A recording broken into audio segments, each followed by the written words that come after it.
I'd like to expose the content scam. The one thing that everybody thinks is powerful on the internet, content, is really nothing more than a gimmick to generate sales for copywriters, marketers, and business development professionals. Anyway, I'm Justin Hitt with Ad Briefings, Copywriting Tips. My job is to help you, the copywriter, the marketing professional, the business development person, get out there and just supercharge the sales of your customers. And a lot of your customers are coming to you saying, look, I need content for my website. I need content for social media.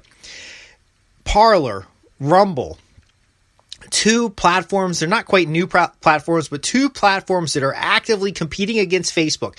Now, Facebook gets hit by an antitrust law. Now there's two more platforms to publish content. There's always going to be a place to publish content because remember, the internet, and I've been on the internet for a long time, since the 1980s when you had Gopher and, text terminals. It has always been about user-generated content to sell advertising. So as long as you can convince consumers and as long as you can convince companies to create content, put it on a website, you'll have more pages to sell advertising on.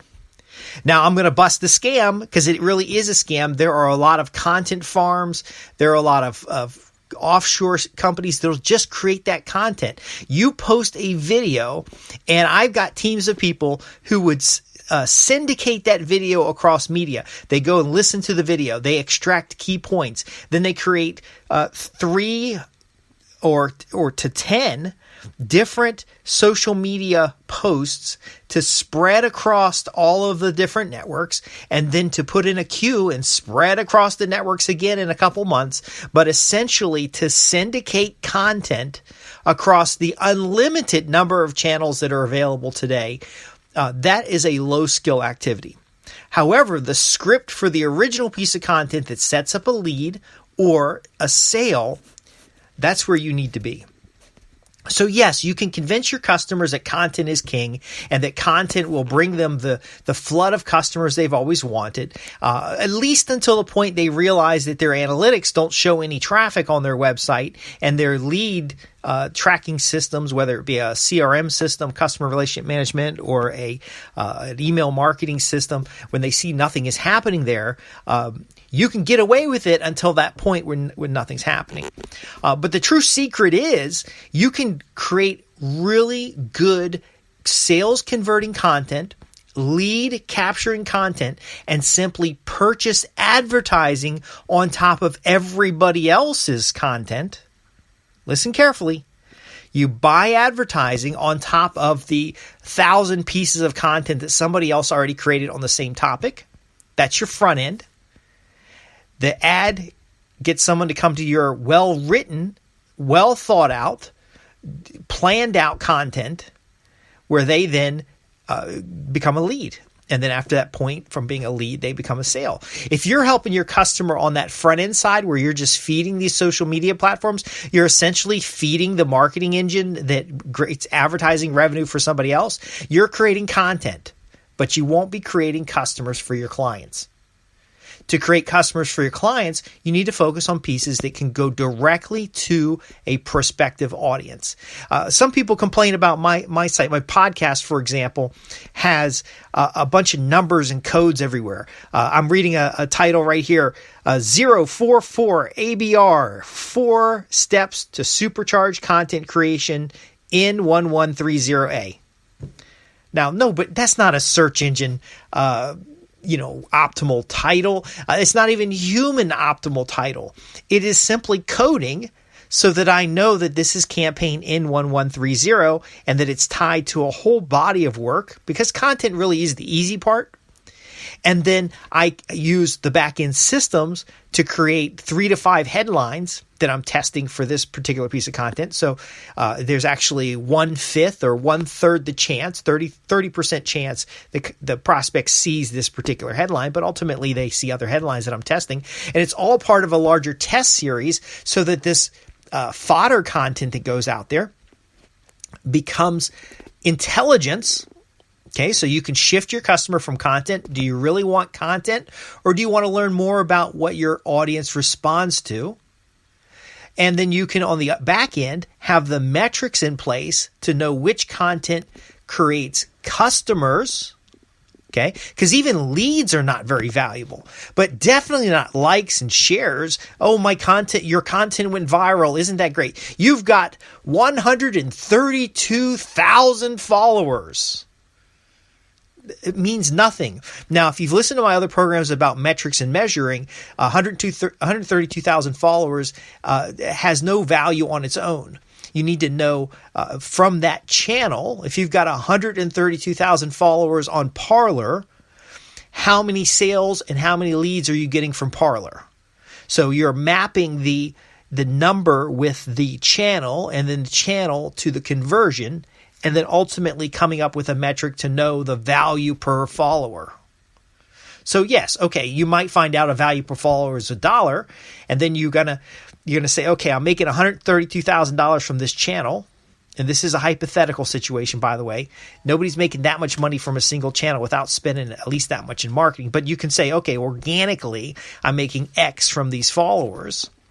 This is how many followers it takes to generate a lead. And then you can compare that with a paid campaign on the same channel. See, offering your customer these things that are very surface, the content development, writing a sales letter,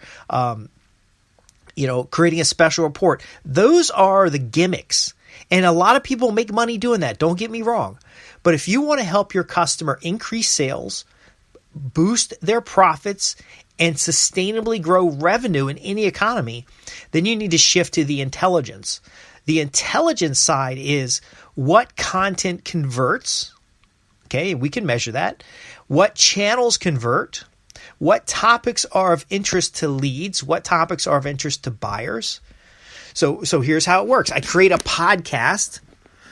I then turn the podcast into show notes. The podcast might be developed from a report that's in draft. It might be developed from a question from a prospect. It might be a part of an ongoing series of materials. Then when those things are published online, I do headline testing. I provide content that wraps around the piece. I have on every page the most important factors on every web page, which is a means of lead generation and then a way to engage. It's either going to be to initiate a paid consultation or to buy an actual product. I put this up on the site. If the site gets zero traffic, again, this is important. If the site gets zero traffic, then it doesn't matter how many times I do this. I could do this hundreds of thousands of times. I could have millions of articles on my website. If it doesn't produce or have the traffic, then I don't have any results. So I've created content. Content isn't king. Content isn't anything of value if it's not in front of an audience that can buy. So before I get too much content online, I would then have specific topics that I've tested in social media, specific topics I've tested directly with maybe postcards to a rented list. And then from those conversions, the leads generated and the sales produced, which aren't necessarily happening on the website. I might get a letter from somebody or a fax from somebody who are not on my list, but they follow the instructions. Hey, if you're going to ask a question, fax it to my business, visit the website at such and such. I record those in my system. Now I have all my marketing metrics roll up so that I now know that topic A generates X leads. Those leads came from these individual channels. Now, mind you, it is so much easier if they all come in through the website, but my audience doesn't necessarily come in through the website, and they're often easier to reach directly. But are you doing this kind of back end for your customer? Are you helping them navigate beyond the content? Hey, great, we've developed a lot of content for you. What happens next? Most businesses are going to say they don't know. You need to be the gap that helps them know, that says, hey, look, you guys have this deficiency. You have lots of content, no customers. Let's stop producing content. Let's start using the content you have to develop intelligence about what gets people to show their interest and then ultimately what gets people to purchase. You can measure how many leads in a list. Now, I know a lot of you folks don't want to measure this stuff. You don't want to be held accountable because you're making okay money producing content. You're making okay money writing that next press release or that next postcard. But again, if you switch into the accountability elements of, how many leads that we produce from this campaign. So let's say you write a piece of social media and you publish it on 3 different channels. You've got a video that you're promoting. The video generates leads at a rate of 1 lead per every 200 views. And the views have to be at least 80% of the video before you're going to get the lead. You then take the same message on 3 social media channels, all promoting the same video. You can do that to test the channel. You could have 3 different messages over 3 different channels to test both message and channel. Again, you're going to need to have the assistance of some kind of analytics tool in order to make sure you can measure that out. Or you can actually take the same, so after all that test, you take the same content and the same video image and you put it on a postcard and you send it to 3 different rent-it lists. Now, what you've done here is you've tested the content in the image on social media. You might promote some posts here and there, might promote them all equally at the same amount of money to the same proxy audience. You've taken what worked best, and then you went and rented a list, and you sent it out to your list. All of that on one piece of content. See, if you had 50 pieces of content, and you're doing all of that for 50 pieces of content, man, you'd have a hell of a business, but it's a lot of sunk effort into the work itself. So just creating the content doesn't create the value. Just creating the content doesn't create the customer. Let's help our customers get past that. And so they're not asking you about creating content. You ask them, okay, so a customer comes to you and says, hey, I'd like to hire you to create some content for me. You say, well, what is it that you really want? And they say, well, I want you to create content. Why do you want to create content? Because content will share our message. Well, why do you want to share your message? Now, by the way, these types of drill downs can annoy a customer. You can be more savvy than this. I'm doing this as demonstration purpose only. But again, what they ultimately want is a profitable customer.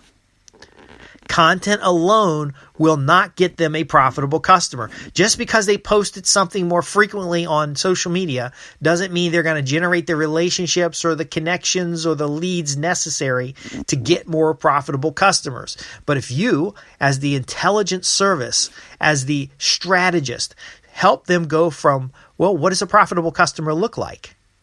What are the topics a profitable customer is interested in?